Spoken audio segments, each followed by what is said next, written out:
Hello everyone, তোমরা সবাই কেমন আছো? আশা করছি নিশ্চয়ই খুব ভালো আছো। আমিও ভালো আছি। তোমরা অনেকেই জানো জীবনের একটা নতুন অধ্যায় আমি শুরু করেছি। অনেক দিন ধরেই ভাবছিলাম যে ব্লগটা পোস্ট করব, কিন্তু কিছুতেই সময় হয়ে উঠছিল না। বুঝতেই পারছো, ছোট একটা বেবি থাকলে যেটা হয়।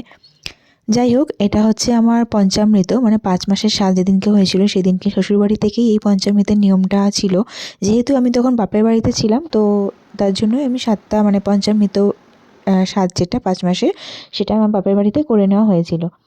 আর সকালবেলা ঘুম থেকে উঠে স্নান করে আমি রেডি হয়েছিলাম হালকা। আর আমাদের নিয়ম হচ্ছে এই সাদা লাল কাপড়, মানে চেলি কাপড় বলে, এটা পরে এই পঞ্চামৃত স্বাদটা খেতে হয়। আর এই স্বাদটা হয়েছিল রথযাত্রার দিন, যেটা 2025-এর রথযাত্রা ছিল। সেদিনকে আমার এই পঞ্চামৃত হয়েছিল। চেষ্টা করেছি ছোট ছোট ভিডিও করে তোমাদের সাথে শেয়ার করার। আর তোমাদের যদি কারোর আমার প্রেগনেন্সি রিলেটেড কোনো রকম কোনো কোয়ারি থাকে, আমাকে কমেন্ট করো, আমি চেষ্টা করব তোমাদেরকে সবটা বলার।